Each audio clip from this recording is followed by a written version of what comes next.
नमस्कार विद्यार्थियों। भारतीय शासन और राज्य व्यवस्था का हम अध्ययन कर रहे थे। भारतीय शासन और राज्य व्यवस्था के अंतर्गत राजनीतिक दलों का जो हम अध्ययन कर रहे थे, उसके अंतर्गत आज हम प्रमुख रूप से जो राष्ट्रीय राजनीतिक दल हैं उसके बारे में हम अध्ययन करेंगे। सबसे प्रमुख राष्ट्रीय राजनीतिक दल भारतीय राष्ट्रीय कांग्रेस को माना जा सकता है।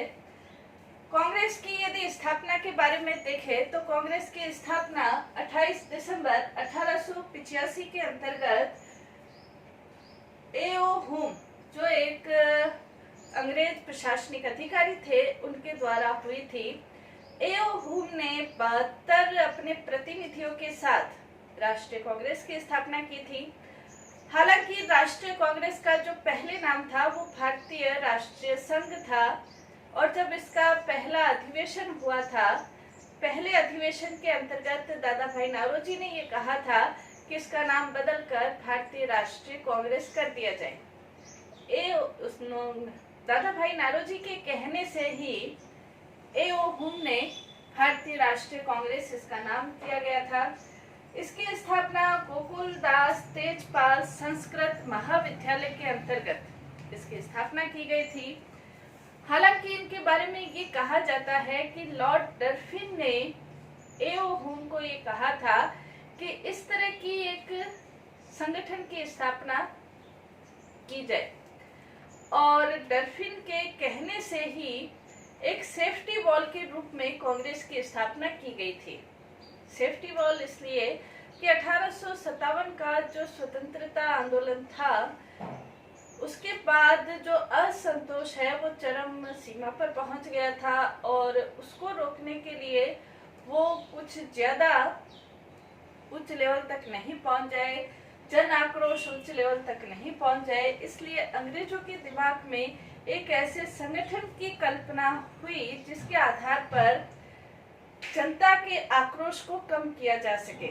और इसीलिए लाला लाजपत राय ने भी ये कहा था कि कांग्रेस लॉर्ड डरफिन के दिमाग की उपज है। ये सब बातें होते हुए भी एक तरफ जैसे कुछ विद्वान ये मानते हैं कि कांग्रेस की स्थापना सेफ्टी वॉल के रूप में की गई थी, लेकिन ये जो 72 सदस्य थे भारत के, हालांकि ये उच्च शिक्षा प्राप्त थे, अंग्रेजी शिक्षा प्राप्त थे, वकील थे, जमींदार थे, ये 72 प्रतिनिधि ऐसे ही थे, लेकिन इनके मन में भी कहीं न कहीं कांग्रेस की स्थापना का उद्देश्य सिर्फ मात्र सेफ्टी वॉल के रूप में ही हो ऐसा नहीं है। वो कांग्रेस के माध्यम से भारतीय स्वतंत्रता आंदोलन को एक शब्द प्रदान करना चाहते थे, एक दिशा प्रदान करना चाहते थे, और आंदोलन को एक गति देना चाहते थे। उस रूप में भी हम कांग्रेस की स्थापना देख सकते हैं।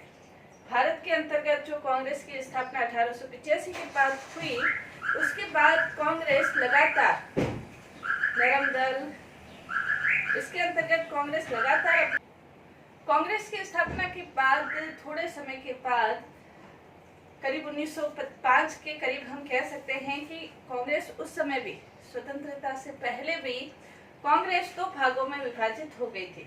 एक तरफ थे नरम दल और एक तरफ थे गरम दल। गरम दल का जो नेतृत्व कर रहे थे वो लाल, बाल और पाल, लाला लाजपत राय, विपिन चंद्र पाल और बाल गंगाधर तिलक, ये गरम दल के नेतृत्व कर रहे थे। और जो नरम दल के थे वो फिरोज शाह मेहता, गोपाल कृष्ण गोखले, दादा भाई नारोजी, ये नरम दल के सदस्य थे, उससे संबंधित थे। ये चाहते थे कि अंग्रेजों को समझा बुझाकर अपनी बात मनवाई जाए, और जो गरम दल के सदस्य थे वो अंग्रेजों को समझा बुझाकर नहीं, बल्कि आंदोलन की राजनीति के आधार पर, हालांकि उनका कार्य भी हिंसात्मक नहीं था, लेकिन फिर भी वो आंदोलन करके अंग्रेजों को अपनी बात पूरी शक्ति के आधार पर मनवाना चाहते थे। लेकिन बाद में थोड़े समय के बाद जब होम रूल आंदोलन हुआ, होम रूल आंदोलन के बाद कांग्रेस का नरम दल और गरम दल का जो विभाजन है वो खत्म हो गया, और कांग्रेस का जो नेतृत्व है वो महात्मा गांधी के हाथ में आ गया था। और उसके बाद कांग्रेस लगातार विभिन्न प्रकार के आंदोलनों के माध्यम से अपना कार्य करती रही थी। विभिन्न प्रकार की कांग्रेस कमेटियां बनाई गई थी, कांग्रेस कमेटियों के माध्यम से जो विधानसभा के चुनाव होते थे उसमें अपने प्रत्याशी खड़े किए जाते थे। वो कई प्रत्याशी स्वतंत्रता से पहले भी चुनाव में विजय हासिल करते थे। कांग्रेस के यदि प्रथम अध्यक्ष स्वतंत्रता से पहले कहा जाए तो व्योमेश चंद्र बनर्जी इनके प्रथम अध्यक्ष कहे जा सकते हैं। कांग्रेस कमेटियों ने न सिर्फ चुनाव में अपना भाग्य आजमाने की कोशिश की या चुनाव में विजय हासिल की, बल्कि कांग्रेस ने सामाजिक स्तर पर, धार्मिक स्तर पर, राजनीतिक स्तर पर भी जो बुराइयां समाज में फैली हुई थी उसको दूर करने का भी प्रयास किया। जैसे सती प्रथा है, पर्दा प्रथा है, बाल विवाह है, मद्यपान है, खादी निर्माण है, इस तरह के कार्यक्रम स्वतंत्रता से पहले भी चलाए जाते रहे थे। कांग्रेस की वर्तमान समय यदि देखा जाए तो वर्तमान समय इसकी सदस्य संख्या के बारे में यदि कह सकते हैं कि स्वतंत्र भारत के अंतर्गत इसकी सदस्य संख्या यानी कि सदस्यता दो तरह से प्रदान की जाती है। एक होते हैं प्रारंभिक सदस्य और एक होते हैं सक्रिय सदस्य। प्रारंभिक सदस्य कोई भी 18 वर्ष की आयु प्राप्त व्यक्ति और जो किसी अन्य दल से संबंधित नहीं है वो इनके प्रारंभिक सदस्य बन सकते हैं। और इसके अलावा जो सक्रिय सदस्य है, सक्रिय सदस्य के अंतर्गत कोई भी व्यक्ति 100 रुपए के शुल्क के आधार पर और 25 प्रारंभिक व्यक्तियों को, सदस्यों को उसमें शामिल करके और 2 वर्ष तक जिन्होंने लगातार कांग्रेस के कार्यकर्ता के रूप में कार्य किया है, ऐसा व्यक्ति सक्रिय सदस्य बन सकता है।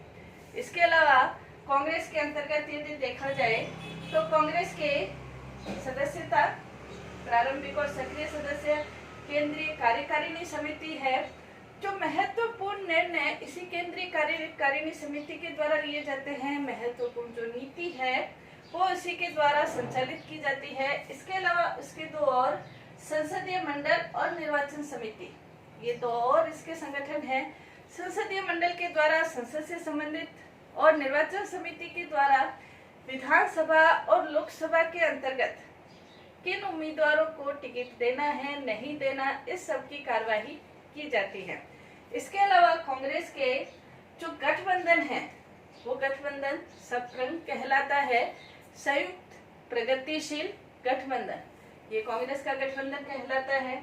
इसका जो चुनाव चिन्ह है हम सभी जानते हैं, चुनाव चिन्ह हाथ का निशान या पंजा हम कह सकते हैं, इनका चुनाव चिन्ह है जो वर्षों से यही चला आ रहा है। यूथ के लिए, युवाओं के लिए भी इसका एक संगठन है इंडियन यूथ कांग्रेस, युवाओं के लिए इसका एक संगठन है। महिलाओं के लिए भी है, महिला कांग्रेस करके महिलाओं के लिए भी संगठन है। जो एक मजदूर संगठन है वो भी कांग्रेस से बहुत निकटता से जुड़ा हुआ है, जिसे Indian national trade union Congress, intake जिसे कहते हैं, कई बार एग्जाम में भी पूछा जाता है। Indian national trade union Congress के नाम से जाना जाता है ये जो मजदूर संगठन है। इसके अलावा अखिल भारतीय विद्यार्थी परिषद यानी कि NSIU, ये भी विद्यार्थियों का कांग्रेस से जुड़ा हुआ संगठन हम कह सकते हैं, इनडायरेक्ट रूप से जुड़ा हुआ है। तो ये इसके संगठन, इसकी सदस्य संख्या, इसके बारे में अध्ययन किया। कांग्रेस की यदि हम देखें कि कांग्रेस के इतिहास के अंतर्गत 1947 से लेकर 1967 तक, 1967 तक केंद्र और राज्यों में अधिकतर कांग्रेस की ही सरकार बनती थी और 1967 में राज्यों के अंतर्गत कुछ क्षेत्रीय दलों का उदय होना शुरू हुआ और क्षेत्रीय दलों के उदय के साथ राज्यों में कांग्रेस की सरकारें बननी कम हुई। 1977 तक केंद्र में कांग्रेस की सरकार रही। 1977 में पहली बार जनता पार्टी की सरकार कांग्रेस में आरूढ़ हुई थी, यानी कि 77 से 80 तक का काल और 89 से 90 तक का काल छोड़ दे तो 1947 से लेकर 1998 तक कांग्रेस भारतीय शासन में एक छत्र शासन कांग्रेस का कहा जा सकता है। 2001 के बाद 2004 में और 2009 के अंतर्गत वापस से, हालांकि 2001 14वीं लोकसभा चुनाव और 15वीं लोकसभा चुनाव के अंतर्गत कांग्रेस का जो सदस्य संख्या है, जीतने वाले विजयी उम्मीदवारों की जो संख्या है, उसमें थोड़ी कमी आई है। और कमी आने के बाद मनमोहन सिंह के नेतृत्व में कांग्रेस ने सत्ता हासिल की थी गठबंधन के आधार पर। 14वीं और 15वीं लोकसभा में मनमोहन सिंह के नेतृत्व में 2004 और 2009 के अंतर्गत उन्होंने सत्ता प्राप्त की। यानी कि कह सकते हैं कि 1947 से लेकर 1998 और उसके बाद 2004 से लेकर 2014 तक कांग्रेस की सरकारें रही। कांग्रेस पार्टी ने अनेक प्रधानमंत्री भारत को दिए, जैसे जवाहरलाल नेहरू, इंदिरा गांधी, राजीव गांधी, नरसिम्हा राव, मनमोहन सिंह। हालांकि कुछ गांधी परिवार से संबंधित थे, कुछ गांधी परिवार से संबंधित नहीं भी थे, लेकिन कांग्रेस का बहुत बड़ा योगदान भारतीय राजनीति के अंतर्गत रहता है। लेकिन अभी कुछ समय से हम ये देखें कि 16वीं और 17वीं जो लोकसभा चुनाव हुए थे, अभी के 2014 में जो 16वीं लोकसभा के चुनाव हुए और 2019 के अंतर्गत जो 17वीं लोकसभा के चुनाव हुए, उसके अंतर्गत कांग्रेस की जो स्थिति है वो थोड़ी कम हुई है। यानी कि उनका जो प्रदर्शन है वो अभी तक का सबसे डाउन प्रदर्शन कांग्रेस का कहा जा सकता है।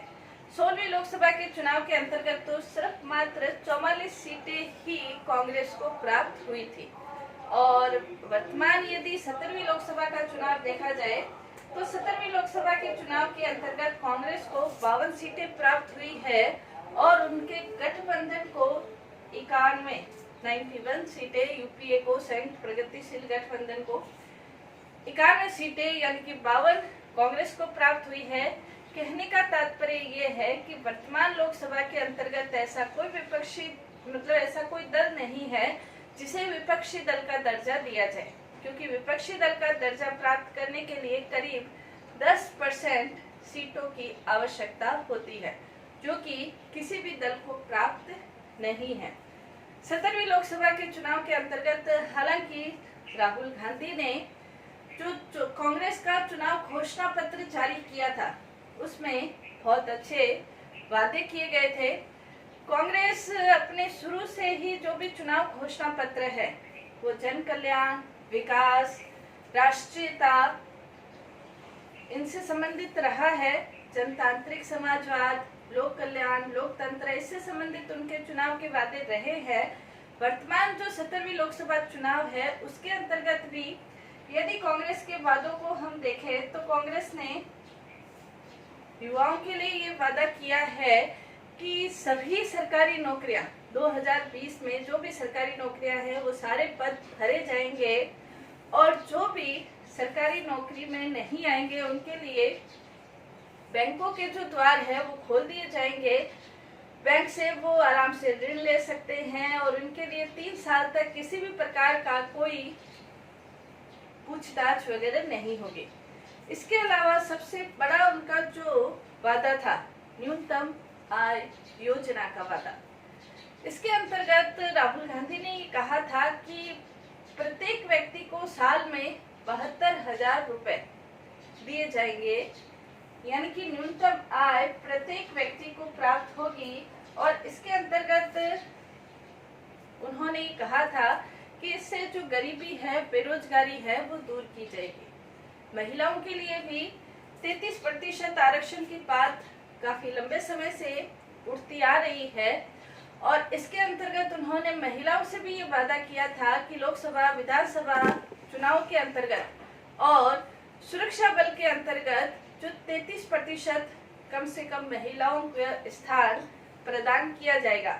हालांकि कांग्रेस के खुद का जो संगठनात्मक स्तर है उसमें भी उन्होंने ये रखा है कि 33% स्थान महिलाओं को प्रदान किए जाए। शिक्षा के क्षेत्र में भी उन्होंने शिक्षा को बढ़ावा देने से संबंधित भी अपने वादे किए हैं। इसके अलावा किसानों का न सिर्फ उन्होंने अपने वादे में कहा है कि किसानों का न सिर्फ कर्ज माफ किया जाएगा, बल्कि किसानों के समर्थन मूल्य पर खरीद, अच्छी खेती और जैविक खेती के बारे में विचार किया जाएगा। जैविक खेती को बढ़ावा देने के संबंध में कदम उठाए जाएंगे। इसके अलावा एक और चीज उन्होंने जो महत्वपूर्ण रूप से अपने वादों के अंतर्गत कही कि जैसे आम बजट होता है, रेलवे बजट होता है, वैसे ही किसानों के लिए अलग से किसान बजट की भी व्यवस्था की जाएगी। इसके अलावा उन्होंने अपने घोषणा पत्र में ये भी कहा था कि गरीबी पर वार, ये नारा बहुत उन्होंने दिया था, गरीबी पर वार 72,000 के पार, यानी कि 72,000 रुपए सबको प्रदान किए जाएंगे, तो ये गरीबी पर वार होगा। इसके अलावा जो 17वीं लोकसभा से पहले आरबीआई के ऊपर, भारतीय अर्थव्यवस्था के ऊपर जो संकट गहरा रहा है, तो उसका उन्होंने समाधान प्रस्तुत करते हुए कहा था आरबीआई की जो स्वायत्तता है उसको सुरक्षित रखा जाएगा, उसके ऊपर किसी भी प्रकार की आंच नहीं आने दी जाएगी। इस तरह के अनेक प्रकार के घोषणा पत्र, स्वास्थ्य से संबंधित घोषणा पत्र किया, अन्न योजना, यानी कि सभी जो भूखे व्यक्ति है, सभी को भोजन का अधिकार, सभी भूखे व्यक्ति है, कोई भी व्यक्ति भूखा नहीं रहे, इसके लिए व्यवस्था की जाएगी। सबको स्वास्थ्य प्रदान हो, उसके लिए भी व्यवस्थाएं की जाएगी। ये इस प्रकार के, यानी कि सभी तरह के वादे, महिलाओं से संबंधित, युवाओं से संबंधित, बेरोजगारों से संबंधित, किसानों से संबंधित सभी प्रकार के वादे किए गए। शिक्षा, स्वास्थ्य, अर्थव्यवस्था सुधार, व्यापार से सुधार, कृषि सुधार, इनसे संबंधित वादे 17वीं लोकसभा के अंतर्गत कांग्रेस के द्वारा किए गए। लेकिन हो सकता है कि जनता को उनके वादे पसंद नहीं आए हो और उसी के कारण 17वीं लोकसभा यानी कि 2019 के अंतर्गत जो सीटें उनको प्राप्त हुई थी वो मात्र 52 सीटें कांग्रेस को प्राप्त हुई थी। यानी कि सारांश रूप में हम ये कह सकते हैं कि कांग्रेस, जो कि भारत में अनेक प्रधानमंत्री दिए थे, वर्तमान समय कांग्रेस की स्थिति कुछ डाउन हुई है और जो 16वीं और 17वीं लोकसभा में उसका जो प्रदर्शन है वो अब तक का सबसे खराब प्रदर्शन हम कह सकते हैं। लेकिन स्वतंत्रता से पूर्व और स्वतंत्रता के बाद भी कांग्रेस का भारतीय राजनीति के अंतर्गत अपना अमूल्य योगदान कहा जा सकता है। धन्यवाद।